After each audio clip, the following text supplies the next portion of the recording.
Subscribe to our YouTube channel and press the bell icon to get the latest updates. सरकार के पास जो window था कि सरकार के पास जो इनकम का जो कंस्टेंट था उसमें सरकार ने एक रिफॉर्मिस्ट एक बोल्ड बजट पेश किया है और किस तरह से एग्रीकल्चर को पुश मिले, इंफ्रास्ट्रक्चर को पुश मिले, कैसे रोजगार क्रिएशन हो, इन सारे मामलों पर ध्यान दिया। हमारे साथ हैं tribal affairs minister Arjun Munda ji. मुंडा साहब, क्या है इस बजट का लब्बो लुबाब? किस तरह से सरकार ने एग्रीकल्चर सेक्टर को पुश करने के लिए, इंफ्रास्ट्रक्चर को, रोजगार एक बड़ी समस्या है उसको पुश करने के लिए सरकार ने ध्यान दिया है?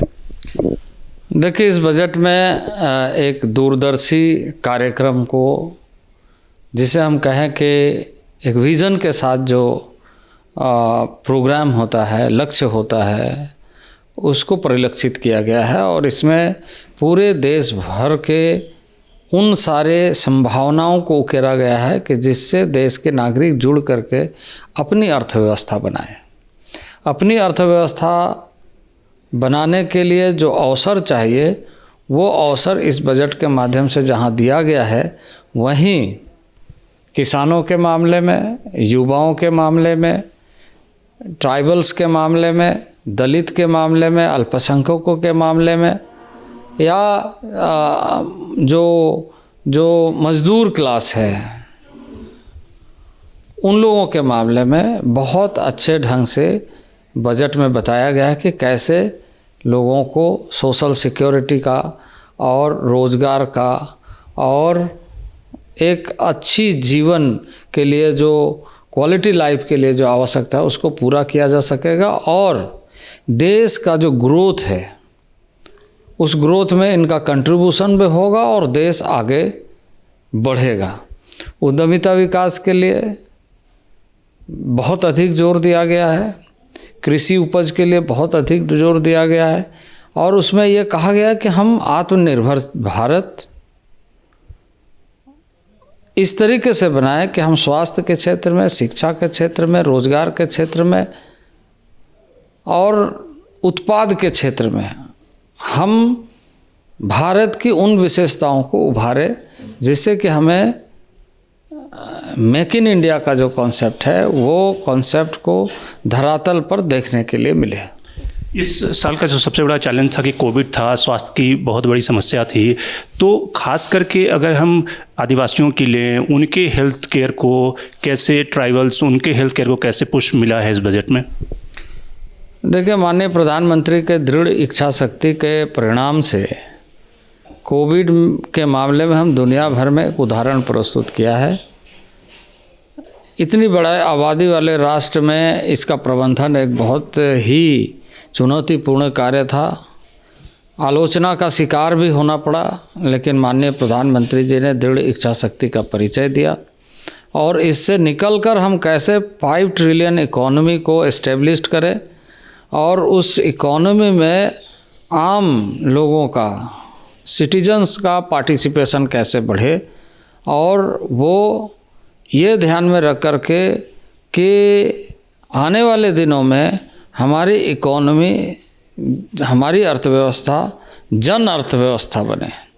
तो इसका पूरा ध्यान दिया गया, जिसमें आधारभूत संरचनाओं को कैसे बूस्ट किया जाए, हेल्थ सेक्टर में कैसे बूस्ट किया जाए, रोड सेक्टर में कैसे बूस्ट किया जाए, इरिगेशन में कैसे बूस्ट किया जाए, एग्रीकल्चर एंड फार्मर्स को कैसे बूस्ट किया जाए।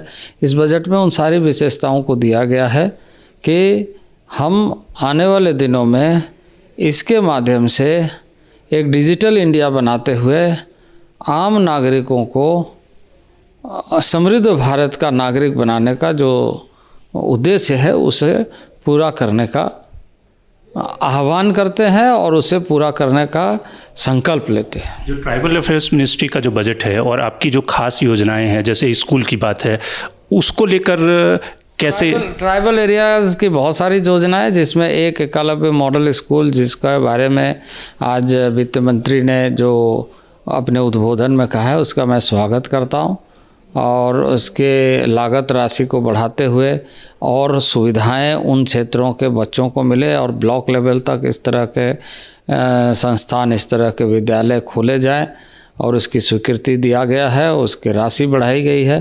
तो इससे क्वालिटी एजुकेशन को भी और जो multidimensional development programme tribals के बीच में होना चाहिए उसको भी बूस्ट मिलेगा, उससे आगे बढ़ेंगे।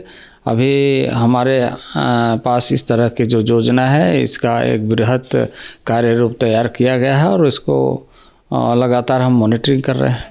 चूँकि आप पश्चिम बंगाल के भी आपका जिम्मा दिया गया है, बहुत सारे डिस्ट्रिक्ट आपको दिए गए हैं, पश्चिम बंगाल चुनाव को ध्यान में रखते हुए आप घूम के भी आए हैं और सरकार ने इस बजट में भी पश्चिम बंगाल के लिए इंफ्रास्ट्रक्चर आउटले किया है, तो उसको आप किस तरह से देखते हैं कि पश्चिम बंगाल में जो सबसे बड़ा क्राइसिस है कि वहाँ पर डेवलपमेंट का जो क्राइसिस है उसको कैसे आप इस बजट के जरिए पूरा करेंगे? सड़क के मामले में बहुत सारा पैकेज दिया गया है और बहुत अधिक राशि दी गई है। इसके अलावा भी कई योजनाओं के लिए पश्चिम बंगाल को राशि करणांकित की गई है और मैं समझता हूं कि पश्चिम बंगाल को इसका लाभ अधिक से अधिक मिले, इसके लिए प्रयास करना चाहिए।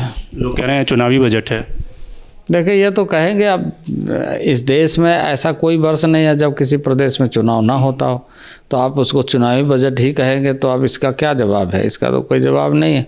लेकिन पश्चिम बंगाल की जनता को और पश्चिम बंगाल की जो संभावना है उसको बेहतर तरीके से कैसे उकेरा जाए, कैसे उसे उपयोगी बनाया जाए, इसके लिए राज्य के अंदर के जो आवश्यकता है उस पर भारत सरकार संवेदनशील है और उसके अनुसार काम कर रहा है। तो आप निर्मला जी को 10 में से 10 नंबर दे रहे हैं? बिल्कुल बिल्कुल टॉप का बजट है। बिल्कुल टॉप का बजट।